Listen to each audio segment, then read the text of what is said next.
Entonces, quiero entrar también en esta parte de la enseñanza de esta mañana y quiero que vayamos al libro de Gálatas, y vamos a mirar algo en algunos capítulos y versículos de este mismo libro. Y quiero comenzar de esta manera. Y pudiéramos pensar en el día de hoy, yo no sé si es una opinión suya o es la forma que usted lo ve o la forma que quizás nos tratan de dar a entender. ¿Será que el Evangelio tiene problemas en este tiempo? ¿Será que es verdad que vemos una perspectiva real donde el Evangelio tiene dolencias, situaciones difíciles, problemas? Yo meditaba en eso en este tiempo, al ver tantas situaciones, cuando nos reunimos con los pastores a tocar temas de cosas que vemos dentro de la comunidad. Mire, no dentro del mundo, porque dentro del mundo no podemos esperar algo bueno, pero cuando miramos dentro de la iglesia veíamos algunas cosas que uno dice, bueno, no es normal que suceda esto dentro de la casa. No es normal cuando nosotros éramos pequeños y nuestros padres nos daban la comida en la casa y nos decía, le prohíbo que vaya y coma a otra casa. Y decía, ¿pero por qué? Porque decían, ¿será que es que no tienen comida en su casa? ¿Por qué tocó esto, hermanos? Porque no es normal cosas dentro de la iglesia. Y pensaba, ¿será que hay problemas? Hermanos, miren, no es así. No es que el Evangelio tenga problemas. De hecho, el Evangelio es la respuesta a los problemas y los males que estamos viviendo en esta generación y en cualquier generación. Y el Evangelio es la respuesta a los males que tiene cada individuo y cada persona. ¿Cuál es la situación? Es que creo que no estamos tomando en serio el Evangelio. Esa es la diferencia. No es que el Evangelio tenga problemas, sino que nosotros como hombres, como familia y como iglesia, no estamos tomando en serio lo que el Evangelio nos demanda o lo que el Evangelio nos pide que debemos hacer. Mire, es cierto que el Evangelio nos pide cosas y muchas de ellas difíciles. El Evangelio nos pide no robemos, no mintamos. El Evangelio nos pide no pequemos. El Evangelio nos pide una gran cantidad de cosas y es como un límite y una muralla guardando nuestra vida para que nuestra vida no se pierda. Y muchos que se acercan al Evangelio dicen, no, lo que pasa es que el Evangelio me pide tantas cosas que son tan difíciles. Sí, te está pidiendo esas cosas tratando de guardar y de que su vida prospere. Entonces, cuando miramos esto, Gálatas es esa respuesta a esa dificultad que un hombre como Pablo está viendo en la iglesia. Mire, Pablo no es indiferente ante el problema que tiene las familias, que tiene la iglesia y que tiene la sociedad. Pablo pudiera haberse quedado callado, pero Pablo y Pedro y cualquier apóstol siempre está diciendo algo. Mire, la vida como tú la estás llevando no está bien. Muchos dirán, pastor o hermano o hermana, no se entrometa en mi vida porque es mi vida. Y uno respeta, hermanos, pero entiendan que nosotros como pastores, Dios nos ha puesto porque tendremos el día de mañana que dar cuentas por cada uno de ustedes. Mire, debemos decirles, acercarle a sus oídos y a su corazón, mire, esta manera como tú estás llevando tu vida delante de Dios no es correcta, Dios la desaprueba. Entonces no nos vaya a decir a nosotros, pastor, no te intrometas, no, es Dios el que está tratando de entrar a tu vida. Y porque amamos las almas, también nos duele cuando una persona conoce el Evangelio y luego se aparta, o cuando a una persona se le enseña el Evangelio y no lo toma en serio en su vida. Gálatas es una muestra de lo que está pasando en medio de aquella sociedad, pero también en esta sociedad. Pero la iglesia también se ha inmiscuido o ha creado sus propios problemas, imagínense.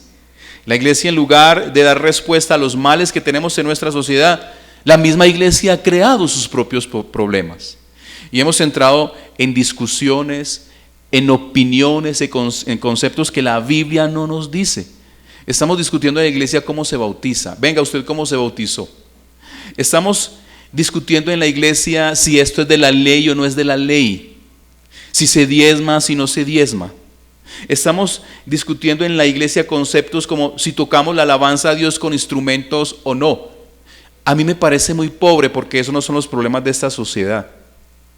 Estamos discutiendo en la iglesia si usted tiene una forma de vestir, si es de esta manera o de esta. Hermanos, yo creo que la Biblia nos da a nosotros verdades. La Biblia no da opiniones ni conceptos, sino que la Biblia nos enseña a nosotros verdades. Y cuando miramos esto, tenemos que ser claros que el Evangelio se nos ha dado para enfrentar todas estas incógnitas, todos estos males y todas estas preguntas. Hermanos, es real que estamos viviendo en tiempos difíciles, en tiempos donde usted diría, no Señor, yo no quiero vivir más en esta sociedad. Por eso muchos de nuestros conciudadanos se van de Colombia porque han perdido la esperanza en Colombia y quieren sembrar otro futuro. Y no les culpo, no es la forma, pero eso es lo que trae desesperanza. Cuando en un lugar no vemos esperanza, tenemos que encontrar otro, hermanos, pero cuando miro el mundo, en ningún lugar del mundo yo tampoco veo esperanza. Mi esperanza está en Cristo. Mi esperanza como pastor está en el Evangelio. Yo también sufro como ustedes. Yo también tengo motivaciones, deseos y también me desanimo, pero cuando eso sucede, recuerdo mirar a Cristo porque recuerdo, Él es mi esperanza. En Él yo nunca jamás voy a ser avergonzado.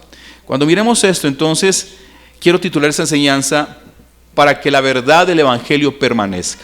Y esta es la lucha de cada creyente, esa es la lucha de cada pastor, de que el Evangelio permanezca dentro de su vida, dentro de la iglesia, dentro de cada reunión, que siempre el Evangelio sea anunciado y promulgado.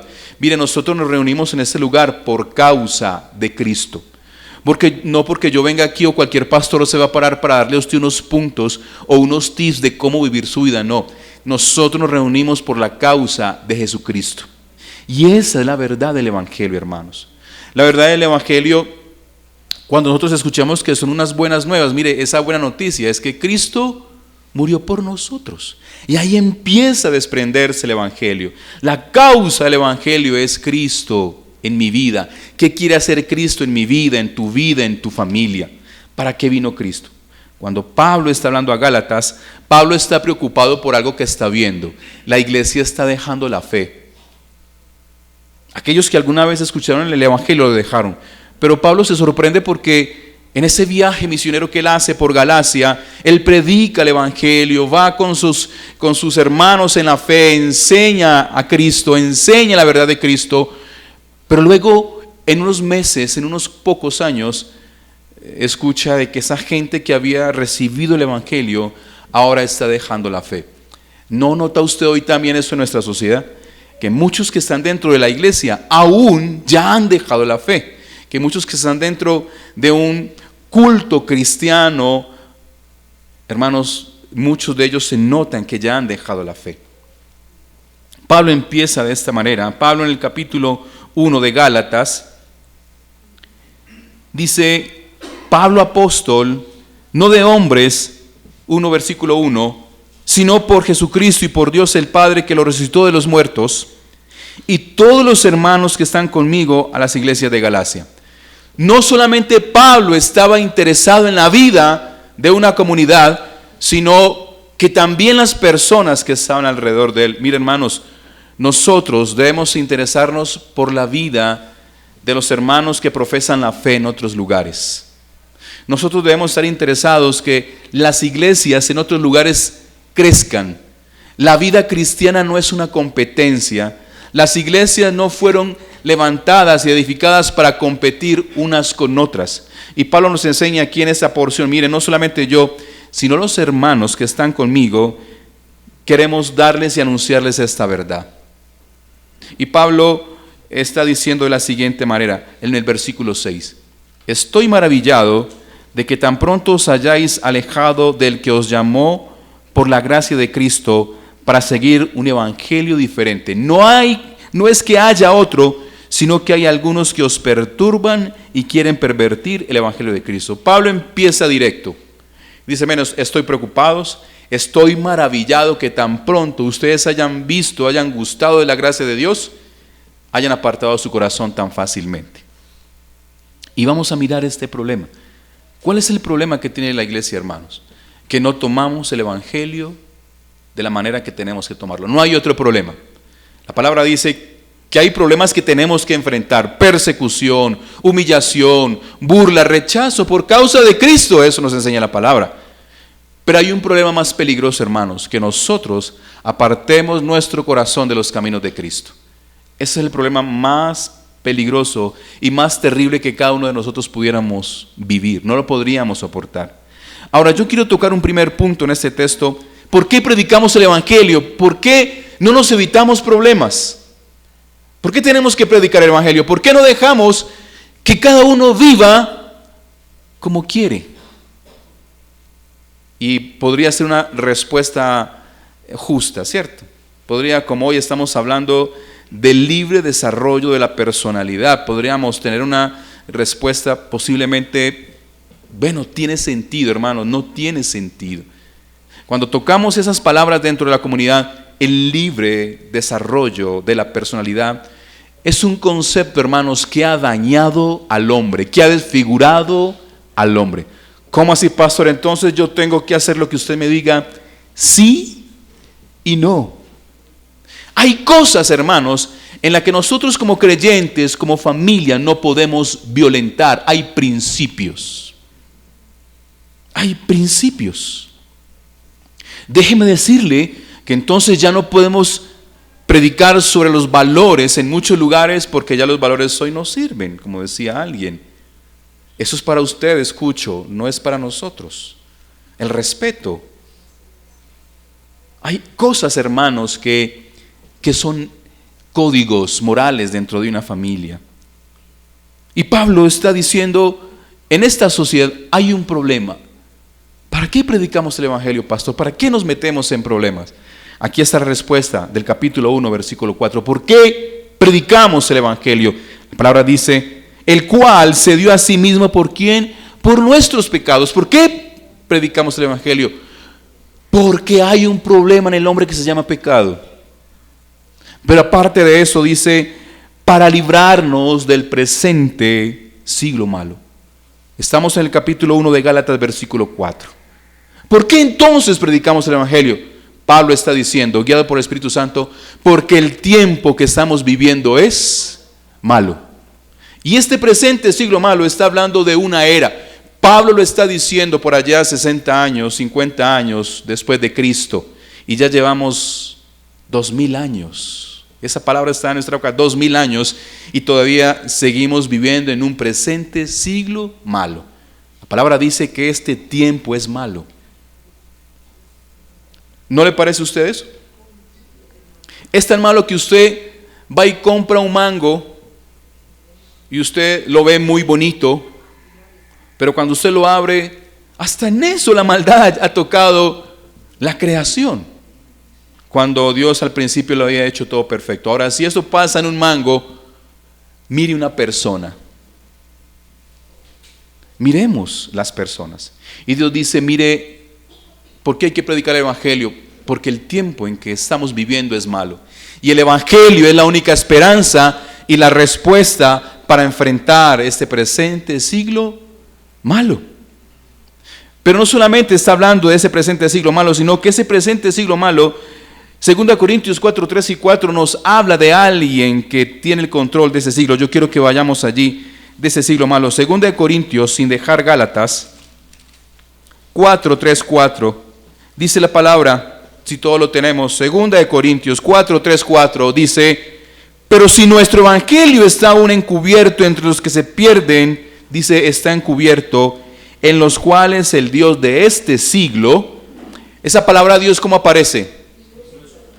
Dice, el Dios de este siglo, que dice, cegó el entendimiento de los incrédulos para que no les resplandezca la luz del evangelio de la gloria de Cristo, el cual es la imagen de Dios. Tenemos un problema. O sea, aparte de que tenemos el mundo, el sistema del mundo, tenemos un enemigo que quiere que usted y yo no entendamos el evangelio. Por eso hay que predicarlo. Hermanos, ¿cómo se aborrece tanto el evangelio? Si usted me pregunta cuáles son las cosas más aborrecidas en este mundo, es Cristo. El mundo aborrece a Cristo. Ojo con lo que estoy diciendo. El mundo aborrece a Cristo. Eso dice la palabra. El mundo me persiguió a mí. ¿Y qué dice la palabra? A ustedes también. Pero la iglesia, ¿a quién ama? ¿A quién debe amar la iglesia? A Cristo. Y en ese contexto, ¿por qué predicamos el evangelio? Porque estamos en un mundo donde está siendo gobernado por el Dios de este mundo, que quiere poner en sus ojos una venda para que no entendamos la verdad, para que no entendamos el Evangelio. Entonces las niñas de este mundo, el pastor dirá, las niñas dirán, pero pastor, ¿por qué hablas tanto de eso? Porque es tan común en todas partes y en las iglesias. Es que ese tipo es tan lindo, es que tiene unos ojos, va al gimnasio todos los días, se levanta, no saluda, no dura una semana de trabajo en una empresa, no sabe qué es ser respetuoso, honesto y responsable, no sabe qué es ser un hombre, un galán, pero la niña dice, es tan lindo.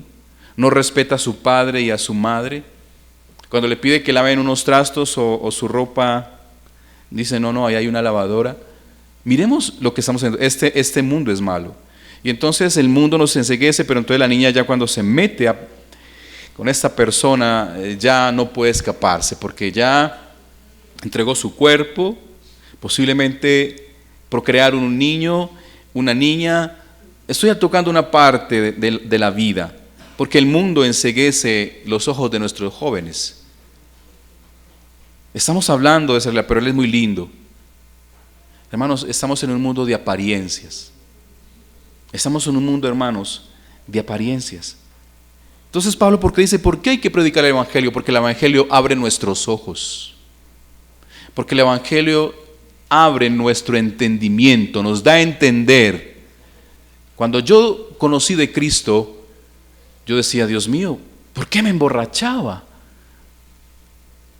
¿Por qué tenía que amanecer tirado en la sala o ni siquiera en la cama o vomitado o en la calle? Ahora, cuando conocí de Cristo, yo puedo entender, Dios mío, ¿cómo lo pone a uno de loco sin la voluntad de esas cosas? El por qué, gastándome lo que no me tengo que gastar y enfermándome la poca salud que tengo. Pero cuando conozco de Cristo entiendo de que se me han quitado las vendas y Dios me ha librado de eso. Mire usted un borracho. Un borracho está a la merced de lo que hagan con él. Un borracho ha perdido su voluntad. La pregunta es, ¿quiere usted perder su voluntad? El Evangelio abre mis ojos. El Evangelio abre mi entendimiento. ¿Por qué? Porque el mundo de este siglo, cuando estábamos gobernados por el mundo, no se encegueció. Pero ¿por qué me tengo que congregar? ¿Por qué tengo que buscar a Dios? Yo tengo otros conceptos de vida. Hermanos, no, la palabra dice, por eso, el diablo hace enceguecido tus ojos para que usted no preste atención a esa que es la única forma de vida que se nos ha presentado. La palabra dice, yo soy la fuente de la vida. Decía el profeta, ustedes me han dejado por buscar cisternas rotas, me han dejado a mí fuente de agua viva. La palabra del Evangelio dice, Jesucristo, Él es el camino, la verdad y la vida. ¿Por qué se le insiste tanto a la iglesia que se acerque a la palabra? Porque es la palabra que abre mi corazón, es la palabra que abre mi entendimiento. Hermanos, le digo que estos últimos días han sido los días de más aprendizaje para mí como pastor con esos profetas menores. De hecho, yo los tenía por insignificante, porque pensaba, Señor, todo lo mismo, todas las mismas palabras, arrepiéntanse, ordenen, hay castigo, arrepiéntanse, ordenen, hay castigo. Pero cuando voy a ellas, hermanos, encuentro cosas que por mi dureza y mi negligencia de acercarme a ellas no había podido aprender. Pero ahora veo, cuando veo a Habacuc, el profeta Habacuc, Dios se le está diciendo al hombre, sea sensible a lo que yo veo, a lo que yo siento, a lo que yo pienso. ¿Qué tal si usted le dijera a Dios, Señor, yo quiero sentir lo que usted siente? Nunca le vaya a pedir eso, hermanos. Porque el día que usted le pida a Dios que sienta lo que Él siente, hermanos, usted y yo ese día caemos muertos. Usted sabe cómo se siente Dios en este momento con un mundo que mata a sus niños, con un mundo que mata a las criaturas. ¿Cómo se siente Dios en este momento? Porque las mujeres ya no se sienten seguras. Ya un padre, Dios mío, mi hija de 12 años, como usted dice en esa palabra, puede tomar una de nuestras niñas y hacerle daño. Hermanos, estamos en una pandemia donde ya los niños no nos importan. Y entonces, ¿cómo se siente Dios? Si usted se siente enojado cuando va caminando y un transeúnte se dice, un pasajero en el camino, se toma algo o está comiendo un mecato y tira la basura a la calle, ¿usted qué siente? Usted siente un poquito de celo, como decirle, ¿será este así en la casa? Pero no quiere meterse en problemas. Ahora, multiplique eso. ¿Qué siente Dios cuando ve que un familiar está violando a su propio hijo? Que un hijo está matando a su propio padre, a su propia hermana. Por eso el diablo de este mundo ha enceguecido a los hombres. Por eso es necesario el evangelio. Por eso se le dice a usted, hermanos, levántese y clame para que Dios abra nuestro entendimiento. Uno de los motivos de oración es precisamente ese: Señor, abre nuestro entendimiento cuando nos acerquemos a la palabra, que la palabra sea nuestro celo, porque no hay otra cosa, hermanos. Eso no son estrategias humanistas y de psicólogos que usted va a entender. Eso es con el Espíritu de Dios, y lo vamos a ver más adelante. No solamente se nos invita entonces a entender que estamos en un siglo que es peligroso, pero la palabra también entonces, como segundo punto, ¿cuál es ese peligro que hoy está corriendo la iglesia? ¿Cuál es ese peligro que hoy está corriendo cada persona que hace parte del pueblo de Dios? ¿Sabe cómo entra ese peligro? Dice la palabra del Señor. Y quiero que vayamos al versículo 6 nuevamente. Estoy maravillado de que tan pronto os hayáis alejado del que os llamó por la gracia de Cristo. ¿Para qué? Para seguir un evangelio diferente. ¿Sabe cuál es el peligro que la iglesia hoy corre? Porque estamos escuchando otras cosas. Porque estamos escuchando otros conceptos. Mi esposa con mucha preocupación me decía esta mañana: mi amor, me preocupa. No es solamente aquí, es en muchos lugares. Hoy se ha introducido el tema de los gimnasios. Yo doy gracias a Dios porque hoy es parte de la economía y porque se ha dispuesto para nuestra salud. Pero el problema es que cuando yo miro que un hermano en la fe le dedica mucho tiempo a un gimnasio, pero a las cosas de Dios no, entonces ya veo que hay algo que no está equilibrado. Hay algo que ya no es normal. Y pongamos otro ejemplo para que usted no se sienta ofendido. Cuando yo veo un hermano que le dedica mucho tiempo a otra cosa más y que sí tiene tiempo, aparte del trabajo y de su casa, pero lo de Dios es de último, a mí me preocupa y estamos escuchando esas cosas. Yo he insistido desde ese lugar: hermano, haga deporte, hágalo, es por su salud, lo necesitamos. Pero cuando yo veo que usted empieza a inclinar la balanza más para otro lado, entonces no estoy hablando qué clases de religiones estamos escuchando, no, en el mundo escuchamos muchas cosas. Las mujeres en el mundo están escuchando hoy, las mujeres ya no, ¿qué? ¿Cómo es que dice esa filósofa? Ya no, ¿cómo es que dice? Ya no lloran, sino que... ¿Y qué concepto tan bajo? ¿Qué concepto tan bajo tratando de decir a las mujeres también tenemos con qué vengarnos? La palabra dice: la venganza es mía, dice Jehová. Está tratando de colocar a la mujer en lugar del hombre. No, hermanos, mire, el problema de esta sociedad es que el hombre tiene un lugar y la mujer tiene otro. La mujer no puede ocupar el lugar del hombre y el hombre no puede ocupar el lugar de la mujer, porque son dos personajes que Dios puso en la creación diferente. La mujer se le dio al hombre no porque es la ayuda idónea del hombre, es la ayuda idónea de Dios para el hombre. Es la que Dios nos puso. Y entonces estamos en una sociedad donde nos quieren poner a pelear las mujeres contra los hombres contra las mujeres, el rico contra el pobre, el negro contra el blanco, el ateo contra el religioso. ¿Cuál es el problema de esta sociedad? Porque estamos escuchando otras cosas. ¿Qué estás escuchando, iglesia? Pablo le dijo: estoy maravillado de que tan pronto se hayáis alejado de la gracia que os enseñé para seguir otro camino, para seguir otro evangelio. Hermanos, es triste lo que está pasando en nuestra sociedad. Es triste lo que está pasando en nuestra comunidad. Hay tantas opciones, hay tantas propuestas, podemos escuchar de todas las cosas. Usted, hermanos, en la red usted encuentra mejores personas que predican la palabra que un pastor. De hecho, hay una competencia mundial de oratoria. Usted puede encontrar en internet competencias mundiales de gente como habla y uno dice, Dios mío, esa gente, ¿de dónde saca tanta palabra? Pero cuando uno va a escuchar verdaderamente qué tiene, su palabra son vacías, porque ninguna presenta solución a los problemas de nuestra vida. El Evangelio nos está diciendo, mire, no escuche otras cosas.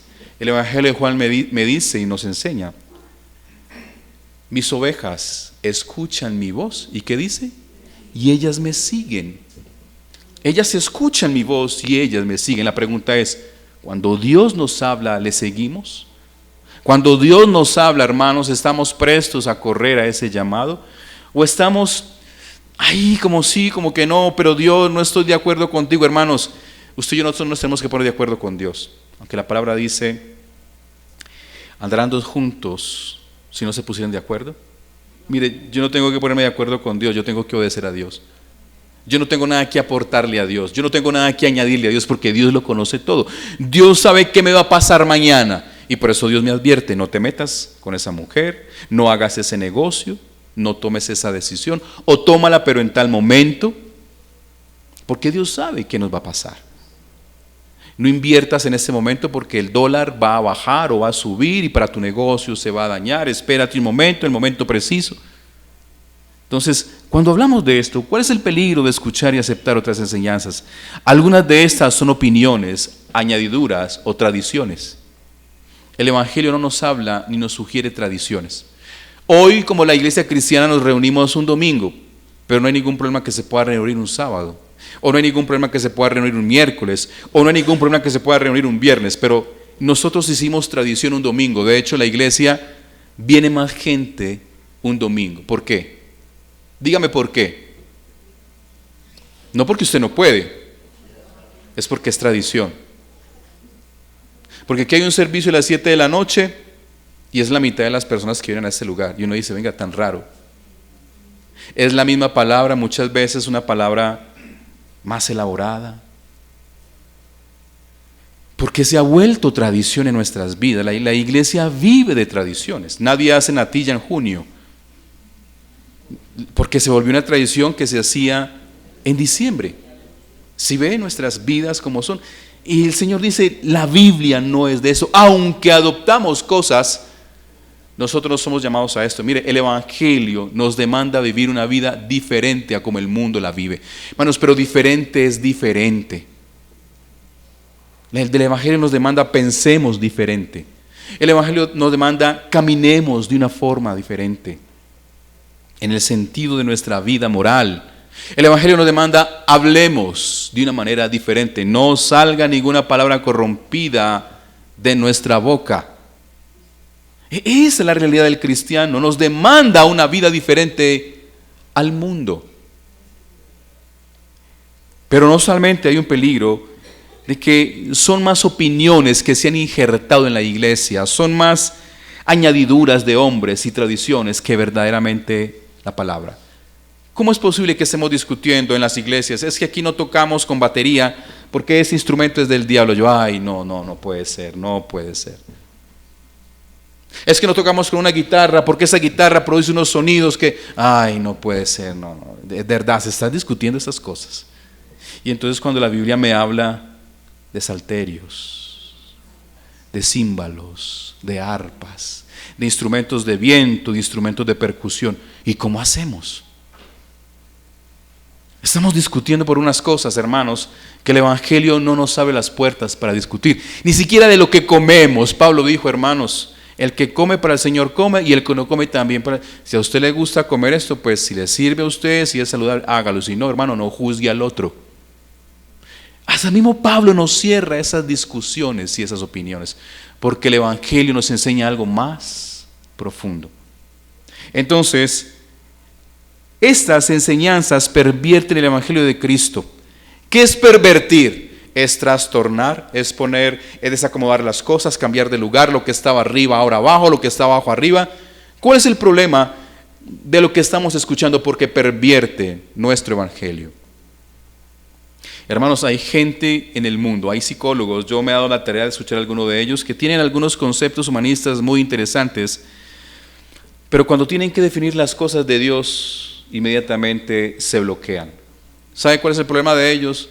Que quieren agradar a estos y quieren agradar a estos y quieren agradar a aquellos. O sea, quieren quedar bien con todos, hermanos. En este mundo nosotros no estamos para quedar bien con todos. O somos de Dios o no somos de Dios. O agrado al mundo o agrado a Dios.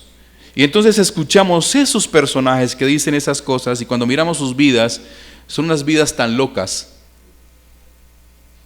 No solamente la palabra nos dice que el peligro de esto es que pervierte, de escuchar esas cosas, el Evangelio de Cristo, nos trastornan, sino que esas enseñanzas tienen el tinte de seducir para cambiar la verdad. Nos seducen. Hay enseñanzas que nos seducen. ¿Qué es seducción? Voy a hablarles de este tema. La seducción, no estamos hablando en el término físico o sensual. La seducción es conseguir algo por medio del engaño. Y cuando se consigue ese algo por medio del engaño, rinde nuestra voluntad, debilita nuestra voluntad. O pregúnteme usted por qué los hombres se derriten cuando una mujer habla de cierta manera o mira de cierta manera. Usted le dice, mijita, un celular y qué más. Pregunte usted de la forma. Cuando hablamos de seducción, el objetivo es rendir la voluntad. En el Evangelio también pasa lo mismo. ¿Cuántos con el Evangelio hemos rendido la voluntad a la gente? Hace poco escuchamos de una persona que está en problemas porque conoció una iglesia y lo primero que hicieron fue, venda la casa para la obra del Señor. Le vendió la casa a la mamá. Y uno dice, Dios mío, ¿cómo es posible que eso pasa? ¿Cómo seducieron el corazón de esa persona para decir que iba a vender su casa? Para decir, porque es que la iglesia lo necesita. Hermanos, eso no dice la palabra de Dios. Sedujeron la voluntad de esa persona. Dios hará, Dios te dará más, Dios te enriquecerá. Hermanos, así hay muchos vividores hoy. Y con ese ejemplo muchos más. No solamente el problema de esas falsas enseñanzas es que seducen la voluntad de la gente, sino también que están haciendo no seguidores para Cristo, sino siendo seguidores para sí mismo o para instituciones. La iglesia tradicional está buscando seguidores para sí mismo, no para Cristo. O sino ¿por qué adoptamos a niños desde pequeños a que hagan parte de la fe? Cuando un niño no tiene el conocimiento que es el pecado y el arrepentimiento. Porque quieren sumar a sus números nominacionales gente. Mire, el Evangelio es por fe, dice la palabra. La salvación es por fe. Un niño de 2 años no tiene fe. Un niño de 1 año no tiene fe, hermanos. ¿O usted cree que un niño de 1 año tiene fe? Si un niño de 1 año está al cuidado de sus padres, de aquel que le quiera dar. De hecho, usted vaya a un niño de 2 años y él no sabe, él podrá oler si es la mamá no, pero si tiene hambre recibe comida de cualquiera, del tío, de la abuela, de la mamá, del papá, del hermanito, porque él no discierne quién está. Cuando hablo de esto, hay enseñanzas que seducen para seguir personas. Hermanos, aquí sí le ha enseñado a usted, miren a Cristo. Aunque nosotros como pastores procuramos imitar a Cristo para que ustedes sigan el ejemplo, hermanos, la iglesia no puede decir que depende de un pastor o de unas personas. Porque el día que Dios nos quite a nosotros, hermanos, entonces la iglesia se va a acabar. A mí me preocupa lo que sucede. El pastor se fue y la iglesia se acabó. Y yo digo, ¿a quién estaba siguiendo esa gente entonces? Nosotros seguimos a Cristo. Nosotros seguimos a Dios. Y me preocupa mucho ese lenguaje. Hay enseñanzas aún bíblicas que no apuntan tanto a Dios, sino a seguir al hombre. Y el pastor seduce o la pastora dice, no, es que yo no escucho sino palabra de ese pastor. Llega hasta el caso que hay pastores o siervos que cometen un pecado terrible y la iglesia dice, no, él es el siervo de Dios, sigamos detrás de él porque es que Dios lo llamó a él, hermanos. No, la Biblia es seria. La Biblia es seria. Yo he conocido hombres, yo conocí en mi juventud hombres que eran de Dios y cayeron en adulterio y la iglesia, ay no, que a pesar del pastor hay que seguir apoyándole, que esa iglesia nunca más vuelve a prosperar. Ese pastor necesita la corrección de Dios, el perdón, seguir siendo enseñado. Pero ya ese hombre no tiene más responsabilidad delante de la iglesia del Señor. Eso me lo dice la palabra del Señor. El Señor perdona, el Señor restaura, el Señor cambia nuestro corazón, el Señor nos va perfeccionando cada día, pero eso es lo que estamos viendo. Hoy ya no tenemos celo por el derecho. Ahora, ¿por qué es peligroso escuchar otras cosas? No solamente porque pervierte el camino, sino que también los mensajeros falsos buscan que sigan sus enseñanzas y no a Cristo. Y el escritor nos advierte, debemos discernir a estos personajes porque están bajo juicio divino. Mire lo que dice ese mismo versículo. Más, versículo 8 del capítulo 1. Más si aún nosotros o un ángel del cielo os anunciare otro evangelio diferente del que os hemos anunciado, que dice, tenga juicio divino, sea anatema. Hermanos, ¿cómo sigue usted una persona? ¿Cómo seguimos gente que de parte de Dios ya está señalado? Por eso, hermanos, esas enseñanzas hay que procurar rechazarlas y denunciarlas. Y no estoy hablando en contra de pastores, estoy hablando en cuanto a la filosofía de este mundo. Usted puede encontrar como aquel personaje, artistas, deportistas, filósofos, pensadores, humanistas, psicólogos, pastores, cristianos. Un pastor muy conocido y cantante dice, encontré a Cristo en mi perro, encontré a Cristo en mi nieto. Yo digo, ¿de tan bajo has caído? Y hay gente que lo sigue porque parecen tan profundas esas artimañas de error, esas fábulas, esas cosas que no nacen del Espíritu sino que de las entrañas. Y Dios dijo, a tales, eso dice la palabra del Señor, aquellos hombres que predican de lo que tienen en sus entrañas, que buscan en las casas a las mujercillas, dice Pablo, aquellos que pervierten la fe. La palabra dice, denúncielos, rechácelos. Y hoy tenemos una gran cantidad de personas, porque con la excusa de que tiene tantos seguidores, entonces si tiene tantos seguidores es bueno. El líder de los nazis tenía muchos seguidores, y usted vio cómo terminó en una Segunda Guerra Mundial. Eso no se trata de que usted tenga muchos seguidores. Se trata, hermano, de que usted esté seguro de que esa gente siga, ¿quién? A Cristo. Ese es el trabajo. ¿Por qué hablamos, hermanos, entonces esta mañana para que la verdad del Evangelio permanezca? Porque como pastores vemos una cantidad de personas que fluctúan tanto, que están, que no están, que uno parece que sí, parece como que no. Yo no los puedo juzgar ni los puedo pisotear porque no se me ha dado esa tarea, pero sí tengo que corregirles y exhortarles por medio de la palabra. Hermanos, ¿qué estamos escuchando? ¿Qué otras cosas estamos añadiendo? ¿Cómo es posible que muchos de nosotros contratemos a un músico para celebrar su fiesta? Un músico que el día de ayer estuvo trasnochándose a las 2 de la mañana en una cantina, llevando serenata, pero hoy usted lo tiene en la sala de su casa, cantándole su cumpleaños feliz. Oh madre, madre, solo hay una. ¿Usted cree que eso, de verdad, hermanos, cuando la palabra dice, nosotros somos diferentes? Y Dios nos demanda que seamos diferentes. Y diferente es diferente. Algo tiene que entender. Cuando yo miro ese color de ese blanco a ese negro es diferente. O sea, tiene que ser algo puesto. Pero el mundo no está viendo eso diferente. Pues para ser como usted que es cristiano, mejor me quedo, dicen muchos, como soy. Hermanos, estoy hablando con todo amor y con todo corazón. Por eso vemos fluctuar tanta gente, que un día está firme como un roble, pero otro día está débil, como la hoja más pequeña. Pero, ¿cómo hacer que el Evangelio permanezca?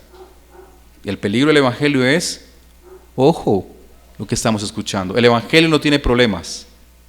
Somos nosotros por no tomar en serio el Evangelio. Pero, ¿cómo hacer que el Evangelio permanezca? Dice Pablo en Gálatas. Y yo quiero que miremos el versículo 12 y 16. Dice el versículo 12 del capítulo 1. Pues yo ni lo recibí, ni lo aprendí de hombre alguno, sino por revelación de Jesucristo. Y veamos el versículo 16.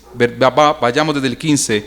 Pero cuando agradó a Dios, que me apartó desde el vientre ¿de dónde? De mi madre, y me llamó por su gracia, revelar a su Hijo en mí, para que yo le predicase entre los gentiles. No consulté enseguida con carne y sangre. ¿Por qué Pablo está diciendo esto? Mire, es necesario que Cristo sea revelado en tu vida, hermanos. Cristo no es un maestro. Cristo no es un diosito. Cristo es el Señor de señores. Cristo es el Salvador. Cristo es el principio y el fin, el alfa y la omega. Cristo es el Cordero inmolado, pero también el León de Judá. Y pudiéramos añadir tantas cosas. Cristo tiene que ser revelado a tu vida y a mi vida. Por eso no tenemos temor de Dios. Le tenemos más temor al perro del vecino, qué pena que diga esto, que a Dios. Y por eso miramos lo que no tenemos que mirar, decimos lo que no tenemos que decir, hacemos lo que no tenemos que hacer, porque Cristo no ha sido revelado. Yo he encontrado familias, no aquí, en varias iglesias en las que he tenido la oportunidad de estar. Vienen un domingo, pero como vinimos hoy, el otro domingo es de vacaciones. Y vienen el otro domingo, pero como vinimos hoy, el otro domingo es de descanso. Qué triste, porque el cristiano es diferente. Hay hinchas de los equipos de fútbol más fieles que muchos de nosotros. No se pierden un solo partido. Y si tienen que vender confites en el centro, lo venden porque tienen que comprar la boleta. Y de hecho piden dedo en las carreteras. Usted los ve para que los lleven a Medellín para ver el partido. Y Dios mío, ¿cómo es posible que ellos tengan más lealtad que nosotros los cristianos a Dios? Es por eso que el Evangelio hoy parece que viéramos esos problemas. Y un pastor me decía, pastor, ¿cómo va la iglesia? Y yo, no, pastor, bien, ellos van volando como ángeles. No, pastor, vamos confiando en el Señor. Somos duros. La iglesia es dura. Me decía, pastor, es lo mismo. Eso vengo sintiendo yo en la iglesia. No es solamente en este norte, en otros lugares. Pastor, la iglesia es dura. Yo vengo insistiendo hace mucho tiempo, hermano, venga temprano. A mí ya me da pena decirle a ustedes. Qué pena, hermano, qué pastor tan cansón. Pero cuando usted va a una cita médica, hermano, usted procura, hermano, ni eso. Usted basura y usted tiene la cita a las 3 y está a las 3 diciéndole a la señora que le confirme la cita y el médico ya lo llamó. O sea, ya hasta eso se nos perdió. Usted tiene una cita odontológica, usted la tiene que cumplir porque son sus dientes, usted no va a morir mueco. Pero el Señor nos llama, hermanos, venga a las 11. Qué triste, o sea, yo vengo 2 años insistiendo en lo mismo. ¿A usted no le da pena que yo le diga esto, hermanos? Usted pide la cita a la visa y usted llega a la hora que es. Usted no puede perder la cita a la visa, así se la nieguen. Y si usted tiene que llegar 2 horas antes, usted llega. A mí me pasó, hermano. No, yo no voy a perder la cita. De pronto un choque en el camino. Alguien le da por matarse en una moto y yo ¿cómo hago y yo no conozco esa ciudad bien grande. No, vamos a estar 2 horas antes. Yo no la puedo perder.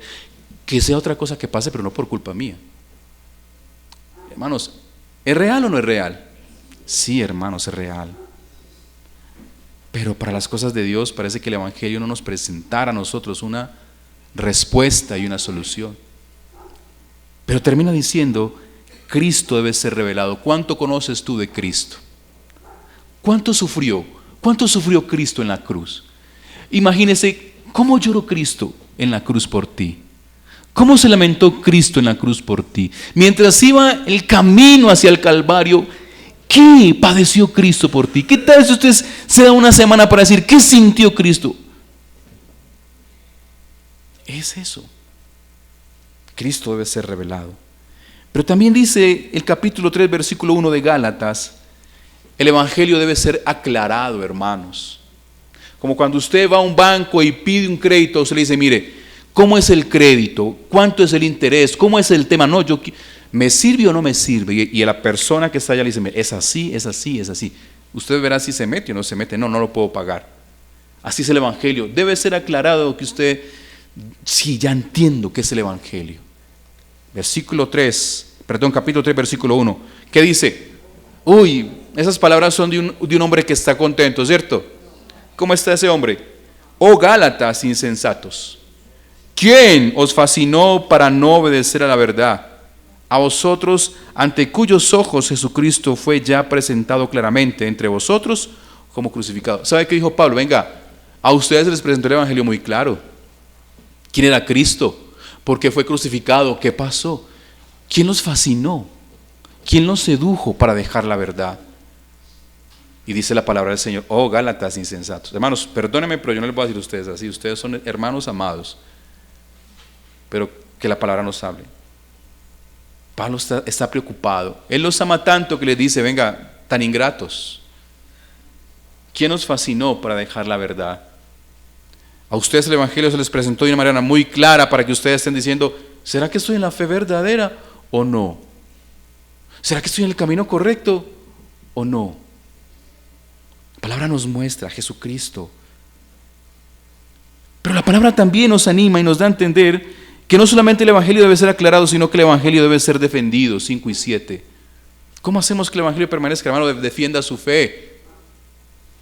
Defienda su fe con humildad, con altura, con amor. No pelee con alguien. Sí, usted que se va para el infierno, hijo del diablo. No, no es de esa manera. Y dice capítulo 5, versículo 7, dice la palabra del Señor: vosotros corríais bien. ¿Quién os estorbó para no obedecer a la verdad? Y mire lo que dice: esta persuasión no procede de aquel que os llamó. ¿Qué está diciendo, hermano? Mire, la palabra nos enseña que hay cosas que nos van a estorbar para caminar en la fe. Ahora, ¿qué tenemos que hacer cuando algo nos estorba? No le diga a su esposo, a su esposa, a sus hijos: deje de estorbar. Algo que está interrumpiendo nuestro camino, ¿usted qué hace? Usted lo acomoda en otro lugar para que no interrumpa su caminar en el Señor. Y ahora la pregunta es: defender el Evangelio no es pelear, no es discutir. Defender el Evangelio es mirar qué está estorbando en mi vida primero, para que luego yo pueda seguir el rumbo tranquilo. Y muchas de las cosas en nuestra vida que nos están estorbando puede ser tanto tiempo que usted le dedica a su entretenimiento. Yo creo que aquí, perdón hermano que hable y no quiero hablar como hombre, nosotros pagamos, no, nosotros no, yo no hago eso, no tengo esas cosas, pero yo sé que algunos de ustedes pagan su cuenta de televisión, Netflix, no sé, DirecTV, y algo que me preocupa no es que usted lo tenga, algo que me preocupa es que usted le dedique más tiempo a eso y aprenda más de ahí que la palabra. Quiero decirle que eso que tú tienes está estorbando, o sea, no estás defendiendo la fe, tu fe. No le estoy diciendo: el pastor no dijo, el pastor me mandó a decir que cancelara la cuenta de Netflix. No, nunca he dicho eso, porque no sé qué es, si es bueno o malo, pero sí sé que si usted le dedica mucho tiempo a eso, está estorbando el camino de tu fe. Pablo dice: ¿quién nos estorbó para no obedecer a la verdad? De esa manera defendemos el Evangelio. Sabe, hermano, no solamente esas cosas nos estorban. Personas pueden estorbar el camino de la fe. No, mi amor, no vaya, usted va cada 8 días a la iglesia, no vaya hoy. Quedémonos 3 fines de semana y dediquémonos a nosotros, o el hijo, mamá, no vaya, que es que... Hermanos, yo pregono la familia, la reunión familiar, de verdad, hermanos. Pero vuelvo y digo, hágalo programado. Saque sus vacaciones, saque su fin de semana con su familia. El problema es que estoy viendo que en muchos se ha vuelto una costumbre. Usted negocia, no negocie conmigo. Yo le voy a seguir hablando, hermanos. Yo no lo voy a mirar feo, porque en mi corazón no está eso. El problema es el que usted tiene con Dios. ¿Podrá un cristiano crecer de esa manera? Y quiero terminar con esto. El Evangelio debe ser defendido.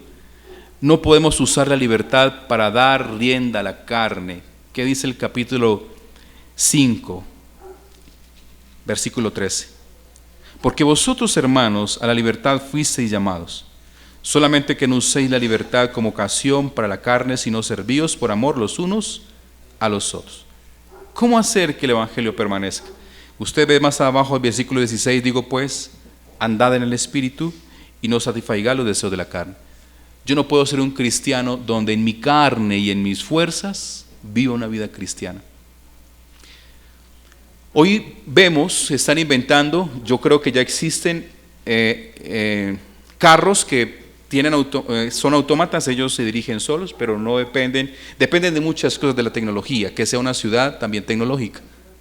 aviones que ya también pueden pilotear solo. Yo le hago una pregunta, pero por muy que sean autómatas, necesitan de alguien, de un piloto, de un ingeniero, de una persona. ¿Cree que un cristiano puede andar sin el Espíritu de Dios? Es difícil. Por eso fracasamos y no permanecemos en la fe. ¿Y sabe cuál es el problema de la carne? Mire, la carne actúa de esta manera. En versículo 17, porque el deseo de la carne es contra el Espíritu y el del Espíritu es contra la carne. Y estos se oponen entre sí para que no hagáis lo que quisierais. Dice, pero si sois guiados por el Espíritu, no estáis bajo la ley. ¿Sabe cuál es el problema de la carne? Que la carne se satisface con lo que usted ya hizo en la carne. Un ejemplo. A ver,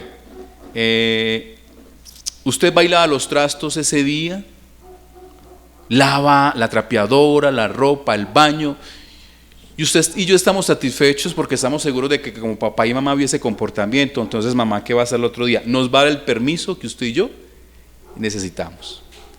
Nuestra carne se satisfizo, ¿cierto? Yo le hago una pregunta, ¿por qué en nuestro espíritu no tenemos esa conducta siempre? Porque siempre que hacemos las cosas es porque la carne, ¿qué está haciendo? Buscando un favor. La carne siempre va a apuntar hacia abajo. ¿El espíritu hacia dónde va a apuntar? Hacia arriba. Y el espíritu lo que siempre nos va a decir, venga, lo de Dios. Y cuando el espíritu apunta hacia arriba, ¿sabe qué hace con la carne? Eso se refleja. Usted es un hombre gozoso, usted es un hombre que, no, yo como ir a beber con mis amigos por allá, a gastarme la plata que no me tengo que gastar, mejor me la guardo para cuando me case, ahí tengo la camita, tengo la luna de miel. Y muchas otras cosas más. Entonces el espíritu hace que el cuerpo sea diferente. Haya gracia, sus ojos brillen. ¿Sí me hago entender? Entonces, ¿qué dice la palabra del Señor? ¿Cómo hacemos que el evangelio permanezca? Hay que andar en el Espíritu. Hay que caminar. Espíritu Santo, dígame si es este día, no es este día, si camino, si voy por este camino o no por este camino. El Espíritu Santo nos guía. Pero no solamente la palabra dice andad en el Espíritu, dice también el 6:8, sembrad en el Espíritu. Este 6:8 nos habla, porque el que siembra para su carne, de la carne segará corrupción, mas el que siembra para el Espíritu segará vida eterna. Cuando hablamos de sembrar en el Espíritu, de la actitud de nuestra vida, hermanos. En nuestra vida se nos demanda no solamente caminar, el caminar nos lleva ¿a dónde? A un destino, a un lugar, pero cuando sembramos es diferente. Sembrar es diferente que caminar. ¿Sembrar qué hace? Que nosotros procuremos frutos. Y la palabra dice, sembremos en el Espíritu. Hermanos, yo quiero cerrar con este tema. De verdad es necesario que el evangelio permanezca en su vida, sí, en su vida y en mi vida, en nuestra familia. Porque sin el evangelio nuestras vidas se marchitan. Porque sin el evangelio nuestras vidas mueren. Porque sin el evangelio nuestra vida es separada de Cristo.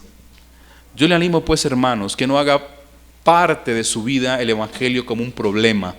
Que es que el evangelio hace que esto pase en mi vida. No, el evangelio, cuando usted verdaderamente lo vive como la palabra nos enseña, hermanos, va a ser una puerta abierta a lo que Dios quiere para nosotros.